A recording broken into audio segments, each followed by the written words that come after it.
Hello guys, আসসালামু আলাইকুম। আশা করি সকলেই ভালো আছেন। কবুতরের দৃশ্যটা দেখে বুঝতেই পারতেছেন যে সে কি কাজ করতেছে। কবুতর কিন্তু গোসল করতেছে, আর কবুতরের কিন্তু গোসল করা খুবই প্রয়োজন। আর কবুতরকে পর্যাপ্ত পরিমাণ পানি দিলে ওরা নিজেরা গোসল করে নেয়। আর এই গোসল করলে ওদের শরীরে যে কোন জীবাণুগুলো থাকে সেগুলো থাকে না। দেখেন কত সুন্দর আরাম করে গোসল করতেছে, ঠিক আছে। আপনার কবুতরকে কীভাবে গোসল করেন আপনি? দেখেন এই জোড়াটা দুইজনে মিলে গোসল করতেছে। এই শীতের মধ্যেও ঠান্ডা থাকলেও গোসল করতেছে। আমি আমি কিন্তু প্রায় ওদেরকে পানি দিই, পানি দেওয়ার পরে কিন্তু ওরা গোসল করে। ওদের ইচ্ছা মতো কিন্তু গোসল করতে পারে। পানি একটু কম হয়ে গেছে, পানি পুরোটা ফালায় দিছে। এই যে দেখেন আরেকটা গোসল করার জন্য চলে আসছে।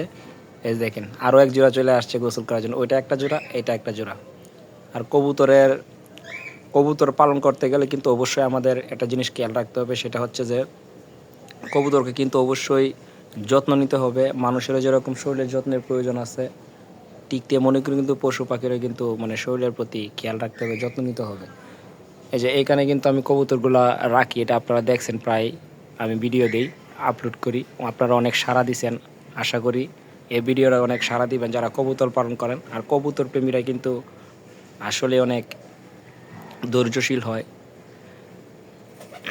এই যে দেখেন আরেকটা কবুতর চলে আসছে গোসল করার জন্য। দেখেন জায়গা হচ্ছে না, এর জন্য আমি আপনাদেরকে একটা কথা বলি যে কবুতরকে অবশ্যই গোসল করার মতো জায়গা করে দিতে হবে। আর ওদেরকে মানে সুন্দর একটা সুইমিং পুলের ব্যবস্থা করে দিলে, অবশ্যই সুইমিং পুল বলছে দেখে আপনাদের অনেক হাসি আসতে পারে, কিন্তু হাসি আসার কিচ্ছু নাই।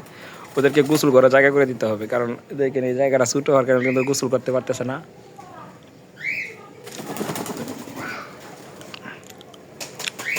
এই যে গোসল শেষ হয়ে গেছে, এখন চলে গেছে। এই যে ওই জোড়াটা এখন গোসল করতে উঠবে। দেখেন ওই যে দেখেন এখন সে যাবে গোসল করতে। এই যে দেখেন এখন সে কিন্তু গোসল দিবে, এরপরে পানি খাবে। এই যে আর একটা কবুতর ভিতরে ঢুকছে তার বাচ্চাকে খাবার খাওয়ানোর জন্যে। এই যে তার মানে সে কি গোসল দিবে কি না বুঝতে পারতেছে না, সে কি ভয় পাইতেছে নাকি। এই যে দেখেন নাইমে গোসল দিচ্ছে।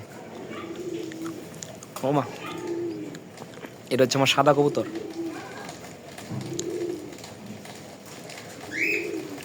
ভিডিওটা দেখে যদি আপনাদের ভালো লাগে, অবশ্যই কিন্তু ভিডিওটা একটা লাইক এবং কমেন্ট করে কিন্তু জানাবেন যে কবুতর পালন কে কে করেন, আর কবুতর পালন করতে কে কে পছন্দ করেন। আমার কিন্তু কবুতর পালনে খুব ভালো লাগে। আমার একটা না একটা করতে করতে আমার আজকে 7টা কবুতর, মানে ঢাকা শহরে থাকি ভাড়া থাকা অবস্থায় কিন্তু আমি কবুতর পালন করতেছি। এটা একটা মানে শখের বিষয় আছে। আর যারা শখ নিয়ে থাকেন তাদের তো অনেক কিছু থাকতে পারে, কবুতর থাকতে পারে, পাখি থাকতে পারে, গরু থাকতে পারে, ছাগল থাকতে পারে, হাঁস মুরগি থাকতে পারে, বিভিন্ন ধরনের থাকতে পারে, বিড়াল থাকতে পারে। অনেক প্রাণী নিয়ে কিন্তু শখ করা যায়। শখ কিন্তু একটা না, খেলাধুলারও শখ আছে। আর আমার হচ্ছে যে কবুতর পালার শখ, আমি কবুতর পালি ভাই। এই দেখেন কবুতর গোসল দিছে, গোসল দিয়ে এখানে বসে আছে একটা।